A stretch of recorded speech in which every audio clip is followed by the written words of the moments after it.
friends, and welcome back to my channel. My name is Jamie, and today we are talking about how I read 100 books in a year for the very first time.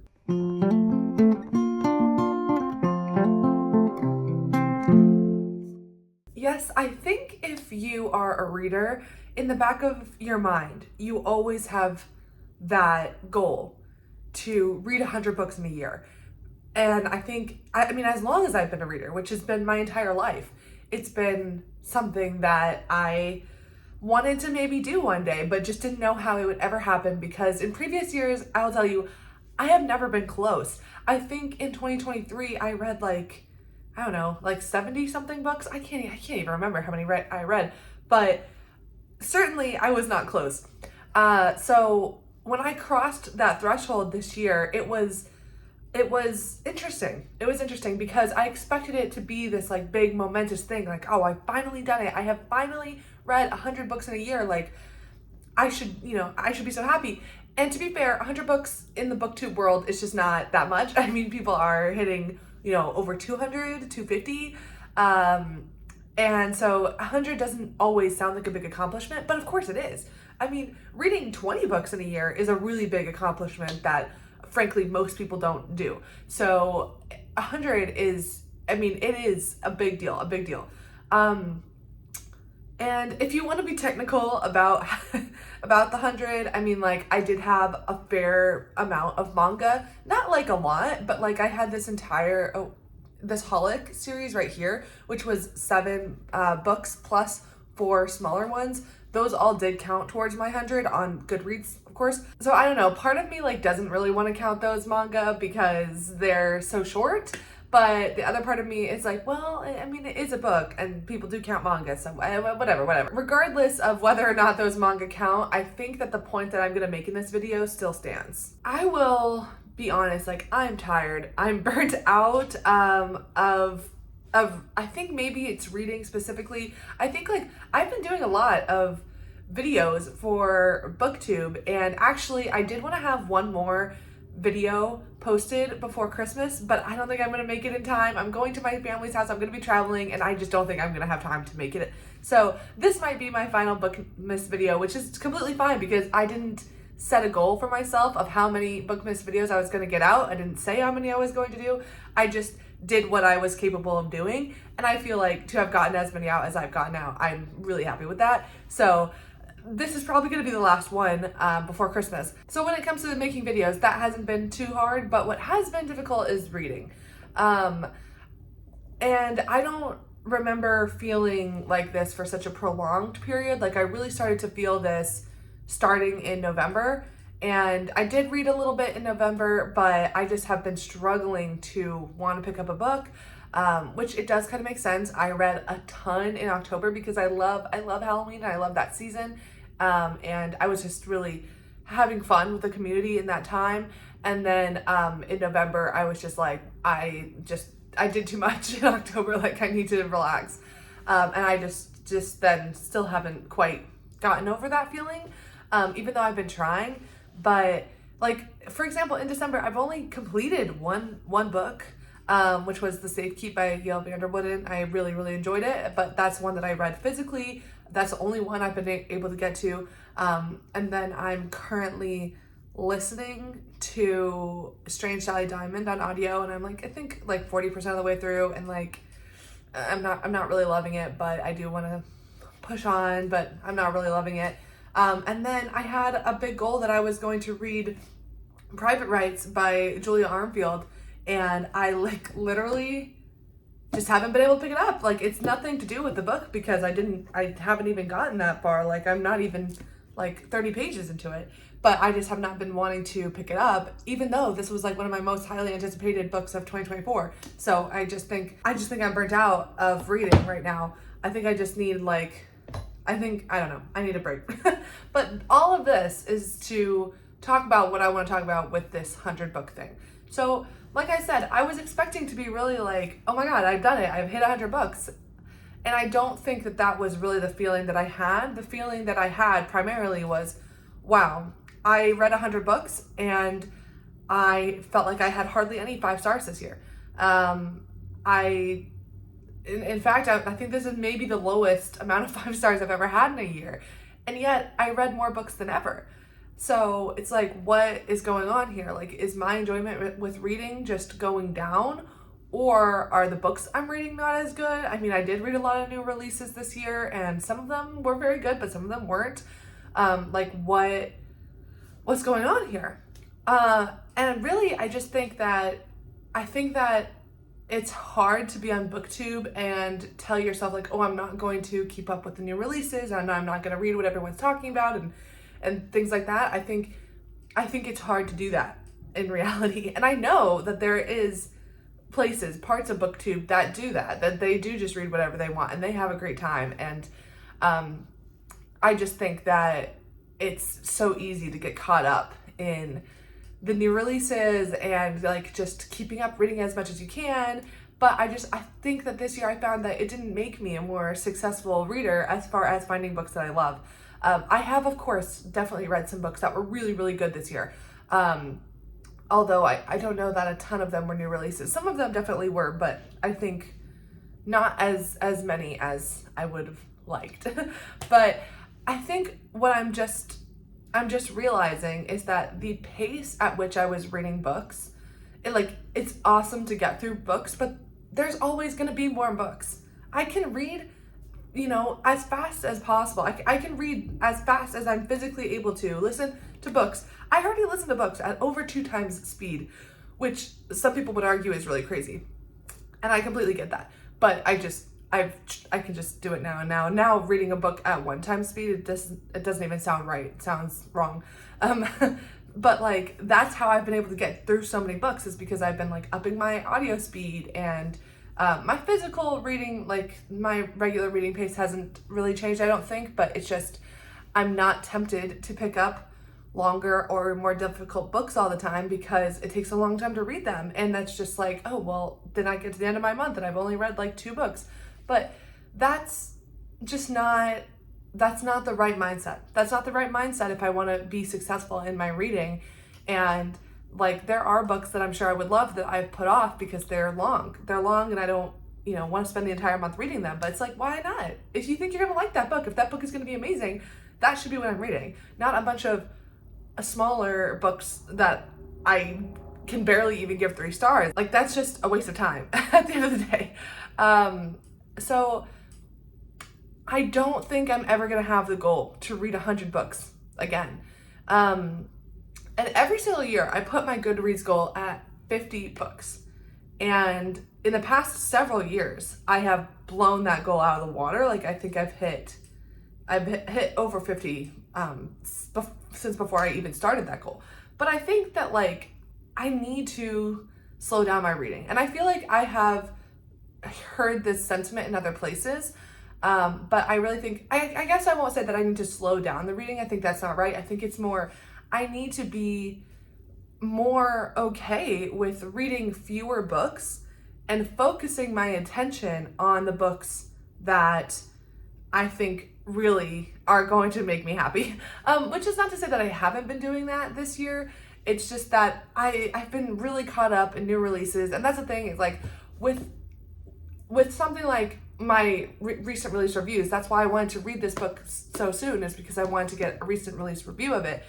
And Julia Arnfield, I'm confident I'm going to like this book because I really enjoyed Our Wives Under the Sea. So this is maybe not the most perfect example, but those recent release reviews, like, I have so much pressure in my mind when it's like, what pressure is there? What pressure is there? I can read this book and review it whenever, and it's not going to change anything. It's not going to change anything. In general, I think that I need to pull away from new releases a little bit.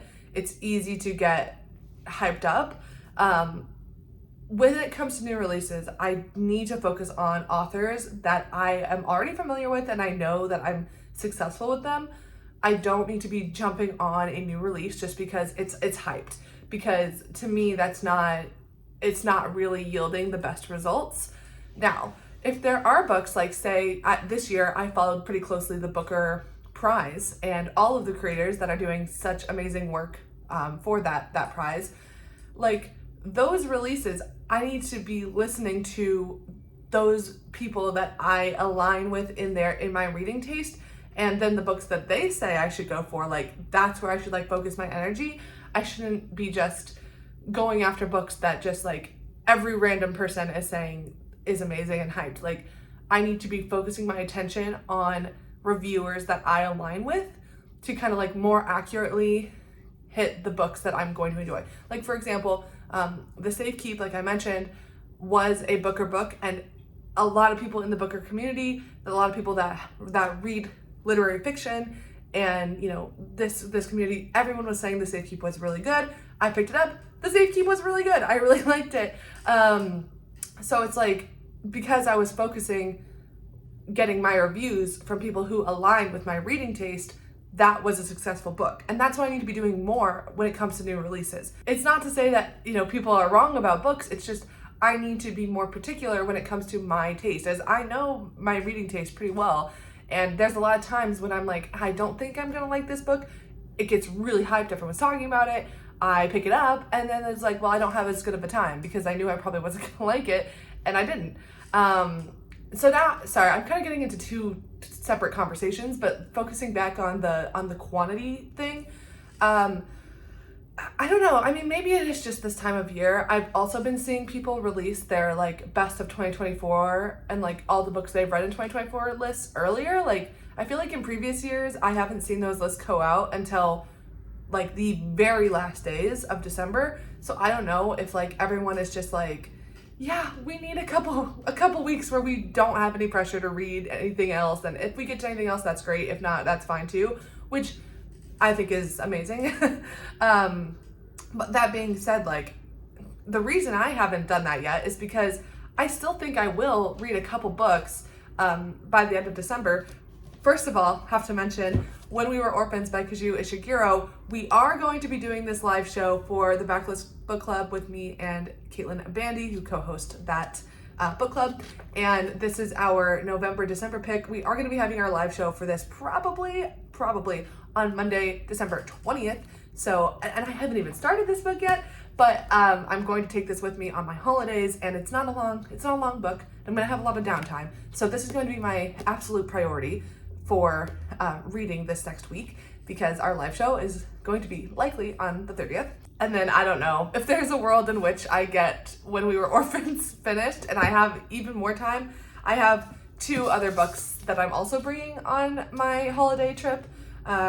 Where I End, which is like a thriller, slow burn thriller, and Rejection, which is like literary fiction, and I've also heard it's really funny. So, and just very readable, which is what I want. I want like a thriller, something that's gonna keep me on the edge of my seat, or something that is just like having me turn the page. Like I'm just loving reading. That's why I'm picking these 2 books. We'll see. I mean, I don't, how am I gonna get to 3 books in like 3 days? I don't know, but we'll see. I do think that while at holiday times, there's a lot of downtime. So I do think if I can prioritize reading, that will be great. And I'm really trying to pick stuff that I think is going to make me want to read, which is what I should have been doing this whole time. I don't know. I'm completely rambling. This is a very, very rambly video. But I think the point that I'm just trying to make is that 100 books in a year did not do for me what I wanted it to do. I'm happy I read those books, but I don't feel like overall I've had a very successful reading year. And it's like 100 books and what to show for it.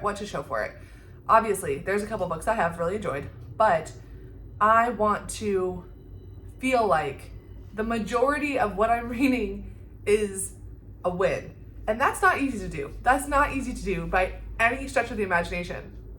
But the first thing I need to do is just start being more selective and start being more in tune with what I'm actually in the mood to read versus what I think I should be reading. And I probably said something similar to this last year when I made my 2024 goals. And I do think I've been a little bit better. But I just think I need to make reading an enjoyable hobby again and not something that I'm just doing just to do. Especially, I really get into this problem with audiobooks. Sometimes, a lot of the times, I'm not enjoying the audiobooks, but I feel like, well, I've already started them, so I might as well finish them. When it's like, why don't you get something that you like? I don't know. I don't know if I'm making any sense. I just think that the quantity of books that I'm reading is just not, it's not changing the outcome when it comes to finding new favorite books, finding 5 stars, having a successful reading year. And so I think I need to let go of that need to read as many books as it's physically possible to do. Because there is always going to be more books. There is going to be more books you can't get to. No matter how many you read. You could read 500 in a year, and there are still going to be millions of more books. So 2025 is going to be the year of really mindful reading. I'm not going to be reading as fast as I can just to do it. I'm going to be reading things that I think really are going to make me happy. Hopefully. It's easier said than done. I don't know. But I do hope I have a better reading year than in 2024. I just don't feel like there was a lot that I really loved. And I don't know if it's the state of publishing. But I've tried to read a mix of 2024 releases and backlog. I've been trying to mix it up, and I still don't feel like that's really been hitting. But when I say backlog, I mean honestly, they've been books probably released within the last 2 years, so that's not exactly backlog, But I don't think that I'm really loving what publishing is putting out right now. That being said, there's definitely a handful of authors, actually a lot of authors in 2025 that are releasing new books. Some of mine I really enjoy, like Catriona Ward, Frederick Bachman. Those are 2 authors I really enjoy. But then at the same time, I also have a bunch of authors that I've never read from before, and they have a ton of backlog. Ruth Ozeki, Jennifer Egan, I have a list here, James Baldwin I meant to read this year and I didn't. CJ Tudor, Abby Jimenez, Tana French. I have authors that are very well known, and they have backlogs that I haven't experienced yet. So I think part of what I'm going to be doing is just, first of all, just trying not to get so caught up in the number. I would, previously I would have considered myself a failure if I read less than 8 books in a month, or I would have just been oh, that's not a very successful month. But really, if I read 4 books a month, I think that's great. And if I love, if I give at least half of those a 3.5 or higher, I would consider that a pretty successful year by the end of it. Because frankly, a lot of the books I've been reading, I've just been they've been less than 3 stars. They've been a low, begrudging 3 stars, but probably more. They should have been 2.5. And that's just, I don't love that. So I don't know. I'm totally rambling. This is the end of this video. I don't know. Just let me know what your thoughts are on this. How do you feel about your year in reading, and how do you feel about the quantity of books that you've been reading? Is this something that you're thinking about as well? And hey, this is going to be my last video before the Christmas holiday. So thank you so much for watching, and I hope you have a wonderful holiday, whatever holiday that is for you. I hope you have a wonderful time with your friends and family, loved ones, and I will see you back here next time. Thanks so much. Bye.